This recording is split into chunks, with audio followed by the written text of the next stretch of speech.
Hi there everyone. Firstly, I would like to apologize for not uploading any videos for the last couple of weeks. I've had some health issues which are not totally resolved yet, but I thought I should put this video together quickly to tell you that I'm still here, alive and kicking, but with a few kinks still. I'll survive. I do have a nagging cough still, so please bear with me. There might be some serious editing to this audio. Yesterday morning early, I had a video come through on one of the security groups that I belong to. This video to me was one of those that just made my blood boil. The video I'm talking about is the one I'm sure most of you have seen by now, the one where the young girl was apparently suspected of driving under the influence of alcohol and was forcefully held down in what appears to be a room at a police station and had blood drawn from her. Now I know I said that my channel would not become a news channel where I was just commenting on current events, and I meant it. This is not a commentary of what happened. I'm going to put this video up here in a minute, and I want you to take a close look at the other people in the room, the look on their faces. People, we have a serious crisis on our hands, and if we as the white minority do not take a stand against this and do something soon, as in very soon, we might as well forget about any future in this country at all. This crisis is so serious now that we are on the knife edge of no return. I will be doing more videos on this. It's my girlfriend's in, man. You understand, but you know she's a pussy. You know with bed to head. With no blood. You were supposed to convince her. There's nothing we can do, right? It's for the lawyers.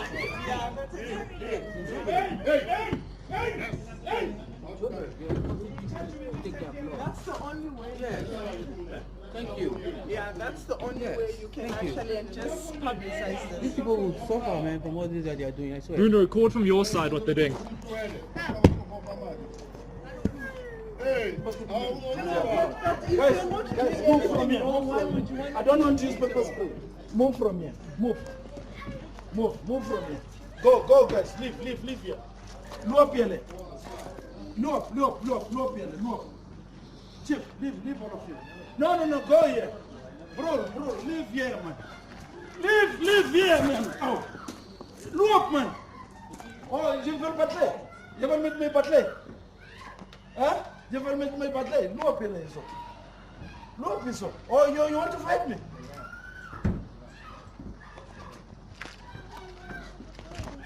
No, they are drunk. They don't drink blood. What must we do? Out.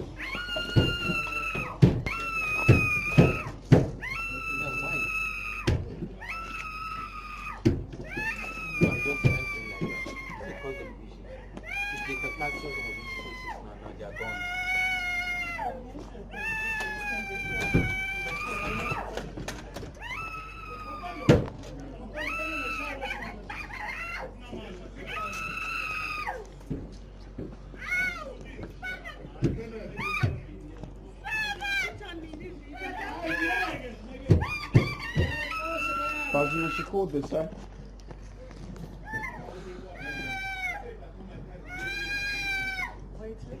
Can't believe what they're doing. Guys, out.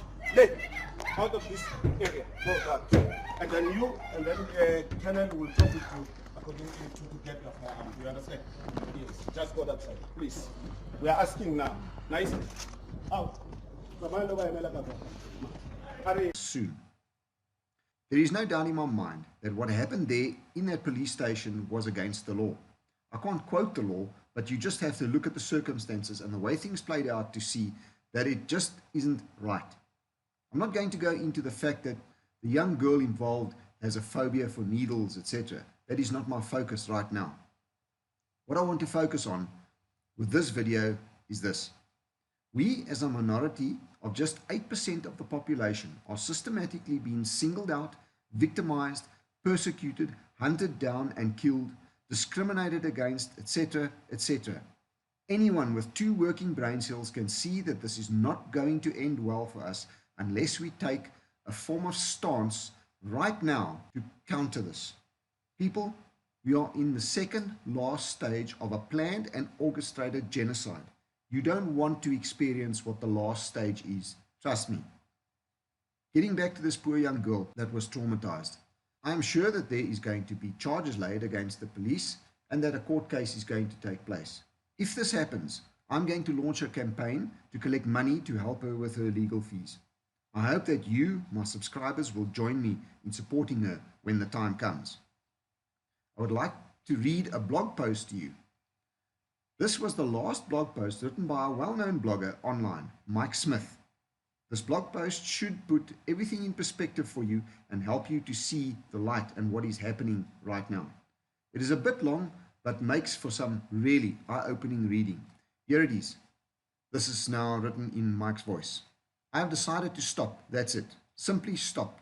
I will not bore you with my reasons, and you don't have to worry about commenting. Comments have been disabled anyway. But before I go, I will leave you with a last thought on resistance. This is the very last blog post that he made. We proved that evil should not be tolerated during the 3 decades from the 1960s to the 1980s, when the ANC and the communist masters were banned, and ANC was thoroughly beaten into submission. In Angola, our soldiers, white, colored, black and Indian, fought the communist empire to a standstill and thoroughly beat them militarily. It proved that there was no reason to tolerate evil. That is how it should have stayed. But then came the lies and the betrayal. How we got ourselves into this mess. The United Nations and the world at large had economic, cultural and sports sanctions against us due to our internal politics. Whether one agrees with apartheid or not is irrelevant. Apartheid was not a perfect political system, but then again, no system is. And besides, there were other systems far worse than apartheid at the time. What is relevant is the fact that the hypocritical Marxist-dominated UN interfered in our internal politics, in a blatant contradiction to their own rules of non-intervention that say in Chapter 1, Article 2.4, all members shall refrain in their international relations from the threat or use of force against the territorial integrity or political independence of any state, or in any other manner inconsistent with the purposes of the United Nations. Further, in 1981, the UN issued the Declaration on the Inadmissibility of Intervention and Interference in the Internal Affairs of States, in which they affirmed that the General Assembly, reaffirming, in accordance with the Charter of the United Nations, that no state has the right to intervene directly or indirectly for any reason whatsoever in the internal or external affairs of any other state. Our Foreign Affairs Department under Minister Pik Botha should have nailed the UN on that point and should have gone to court in The Hague about it. They failed spectacularly in their task and rather decided to turn on South Africans. Despite having the strongest military on the continent and being a nuclear power, we were told by our leaders at the time that if we willingly disarmed ourselves and laid down our weapons, that communism was dead and that there was no more need to resist or fight communism. In the early 1990s, we were told, or rather, we were sold a lie about blacks in South Africa. We were coerced into believing that the only solution to South Africa's problems was peaceful coexistence with Marxist terrorist scum, and basically with a gun towards our head and a panga to our throats. We were told that the alternative would be a bloody racial civil war. We were also shown an easy way out. We were promised the world. Sanctions would disappear and we would be able to compete in the rugby, cricket, World Cups and the Olympics again. We were sold a dream of peaceful coexistence in a rainbow utopia. All it would take from us to achieve this peaceful coexistence would be a deep felt apology for doing nothing other than resisting evil, and then we could all reconcile, and if we whites were only a little bit more tolerant, more accommodating and more understanding of evil, that we would all live together in peace and prosperity. On the 2nd of February 1990, the last white president of the Republic of South Africa, arch-traitor F.W. de Klerk, having no valid reason whatsoever, unconditionally freed the terrorist scumbag Nelson Mandela and unbanned the Marxist terrorist ANC and the South African Communist Party, effectively allowing 7,000 armed and trained communist terrorists to enter South Africa. The rationale for this idiotic step was the prospect of peaceful coexistence. With a defeated and humiliated enemy, instead of following through and finishing the job once and for all, The ANC was given a new lease on life, allowed to grow strong and build itself up again. Death and chaos followed in the wake of their People's War. Despite this violence, threats, and coercion, two-thirds of the whites of South Africa fell for all these lies about peace, disarming themselves, stopped military training, and chose to be ruled by Marxist terrorist rubbish in the name of peaceful coexistence. The Cadessa talks were started, and the whites were assured that they had nothing to fear, that there would be checks and balances. Little did they realize that their leaders were busy selling them out. One thing that our own history, more specifically the brutal murder of Piet Retief and his 70 men, has taught us, is that disarming for the sake of an agreement in the face of the enemy making plans to kill you is not only stupid and illogical, it is unethical, because it leads to self-destruction. When you disarm, you rely on an agreement and the goodwill of the other side to stick to that agreement. But an agreement is useless unless you have the means to enforce it or back it up with force. The Cadessa Agreement was just another Piet Retief situation. We disarmed ourselves and trusted in the goodwill of an armed enemy. After the 1994 agreement, the ANC took control of our military and police, whilst the whites had nothing. Disarming ourselves in 1994, before the agreement was thoroughly enforced, made all FW de Klerk's checks and balances worthless. But it was about to get worse, because in the 1992 referendum and the following 1994 general elections, the liberal two-thirds of the whites of South Africa committed political harikiri by believing they did something good for the country. They did not realize at the time that they actually took the other third and everyone's children and future descendants along with them into the abyss of evil. We tried peaceful coexistence and it did not work. In the last 23 years, the ANC, a criminal terrorist gang posing as a legitimate government, has been re-elected, mostly by 90% black South Africans who support them and who have voted for them election after election. The other day, the IFP's chief Buthelezi said South Africa has never been free and fair elections, or has never seen free and fair elections. He highlighted several fraudulent activities and cases the IFP presented to the IEC that have never been investigated. Nevertheless, the extreme high crime statistics of South Africa, the brutal rapes, tortures and murders of approximately 70,000 whites at the hands of their black neighbors in the new South Africa, including about 4,000 farm murders, make a mockery of any form of peaceful coexistence in South Africa. Apartheid or integration. What is it that blacks really want? It appears that the more whites try to integrate with blacks, the more blacks resent them for it. There are many examples. The DA's former leader, Helen Zille, currently still Premier of the Western Cape, has dedicated her entire life to the upliftment of blacks. She strove for the liberty and equality of all in South Africa and an integrated society. Often, she has donned traditional black attire to show her solidarity and willingness to integrate into South African society. She dances with them, cooks for them, and she even speaks Xhosa fluently. In April 2017, the former head of the American NAACP, Rachel Dolezal, visited South Africa. Dolezal, a white woman who self-identifies as black, was ridiculed and mocked as a race faker by South African blacks. Black South Africans found her visit unsettling and offensive, with some even calling for her to be thrown out of the country and banned from future visits. Black South Africans asked, how dare she identify as black? The black Springbok player Siya Kolisi and his white wife Rachel have experienced extreme racism, but not as one would expect from whites, but mostly from blacks. In one of the messages, a certain Charles wrote, why do white hoes think that they can F-U-C-K niggers, F-U-C-K your own kind? Leave Africa and go back to Europe and leave our good men to our own beautiful black women. Siya Kolisi's wife takes a stand against black racist trolls. It is clear from mainstream media reports and forums that blacks do not want whites to integrate with them, dress like them, dance like them, speak their languages, live amongst them, date them or marry them.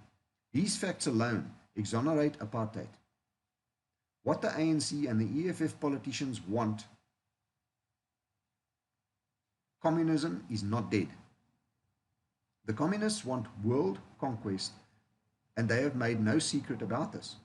At the close of the Korean War, US military intelligence captured a communist timetable of conquest, in which they spelled out how they would first take Asia, then Africa, then Europe, and finally America.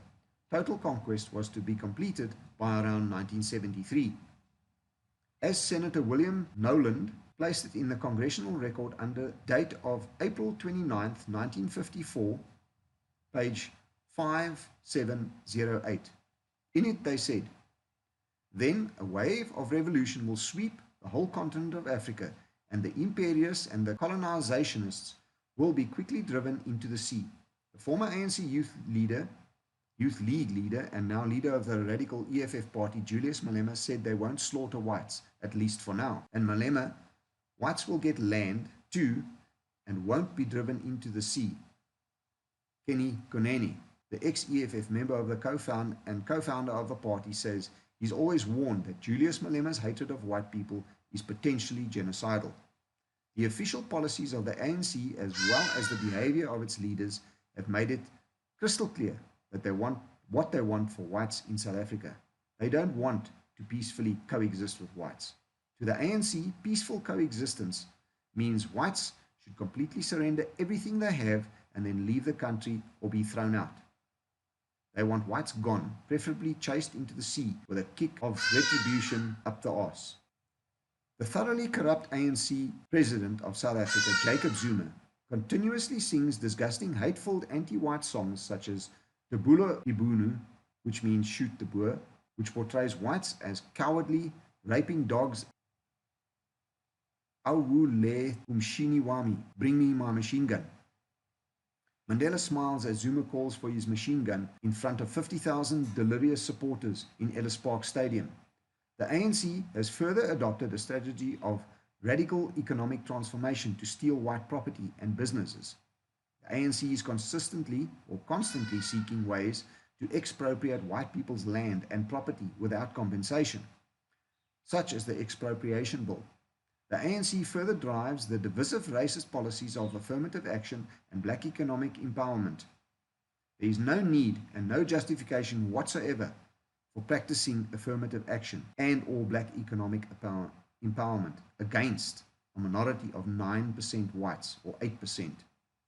It is mathematically impossible for this minority to pose any threat to the black jobs or black businesses. It is further impossible that such a minority can pose a threat to positions of black students at university or in positions of sport. Besides, if there is a shortage of university space, then one can build more universities. Don't exclude people who want to study and who were born after apartheid on the basis of race. It doesn't take much to see then that the true purpose of affirmative action, black economic empowerment, quotas in sport and university entry is not the empowerment of blacks, but the disempowerment of whites. Since then, the ANC has constantly spoken about the continuation of their struggle and their incomplete national democratic revolution. It is clear that the communist conquest of South Africa cannot and never will be complete without the complete eradication of all whites from the country. Therefore, one has to conclude that any form of peaceful coexistence with an organization or group of people hell-bent on our destruction is impossible. How times have changed. For too long, the banking, mining, and business communities have felt that they could carry on doing business with the corrupt ANC. The naive argument was that one does not fight those that one does business with. But the last 23 years have shown the paranoia, the utter corruption and rot in the ANC's business ethics. The arms deal scandals, the countless Gupta scandals, the Shabir Sheikh scandals, the Jackie Celebi scandals have all proven that the ANC's ultimate goal was and is to steal the country into bankruptcy. The ANC never had any intention to do honest, honorable business with anybody.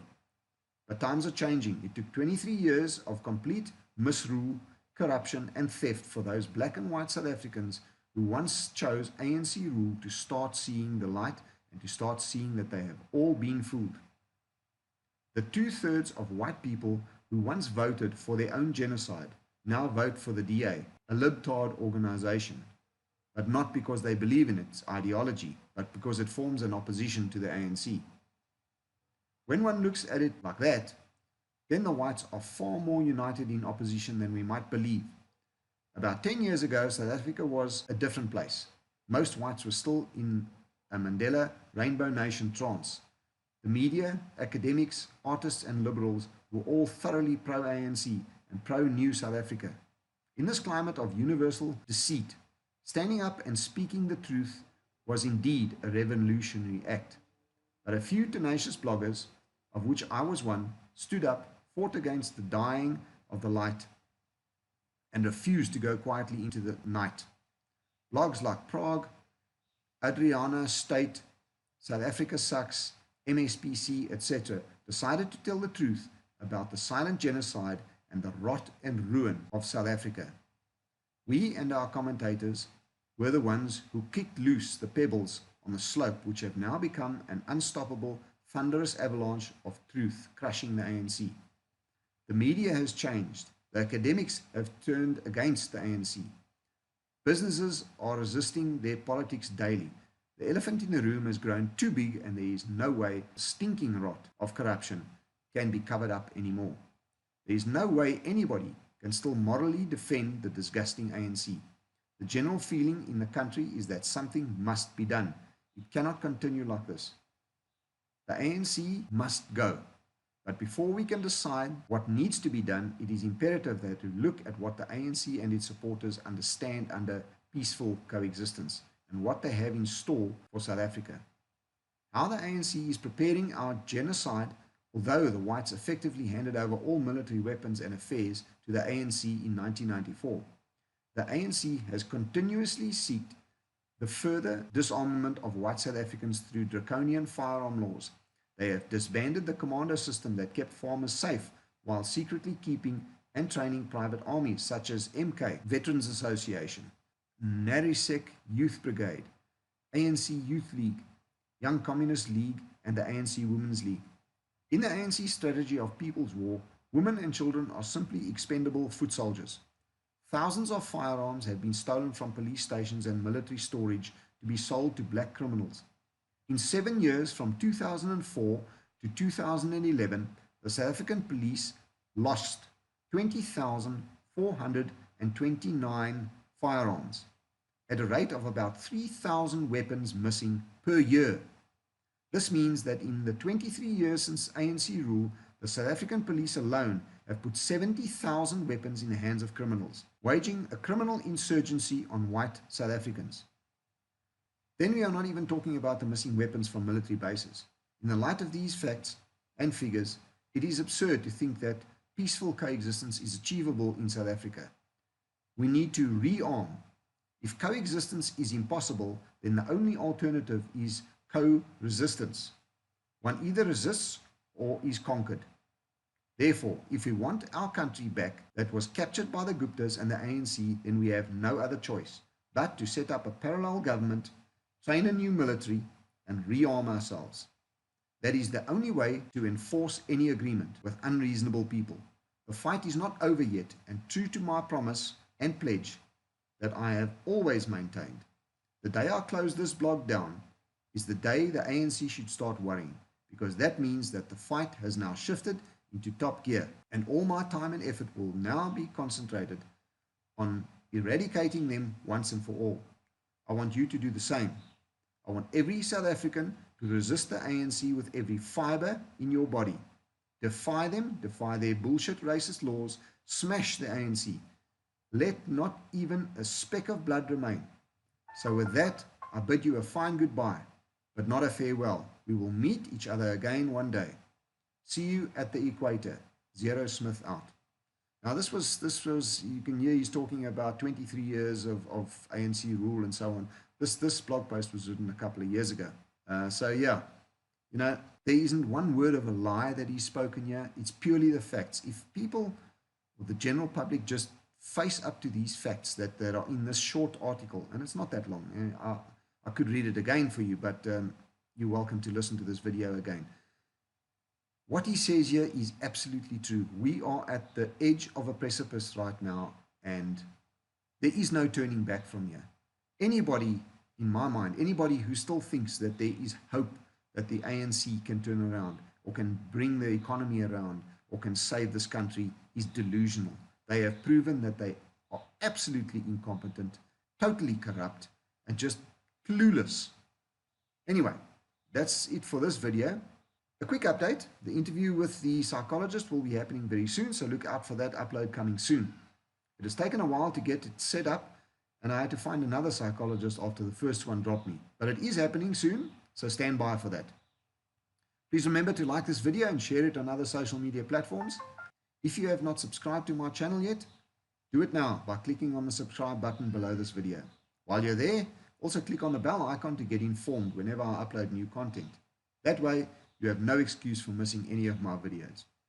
If you would like to support my channel, in the description field I have provided a means for both local as well as international subscribers to contribute. I've also provided a Bitcoin and Litecoin address for those who would like to support me via cryptocurrency. To those that do support my channel and my efforts to prepare myself and my family for what is coming, I say a huge thank you. Until next time.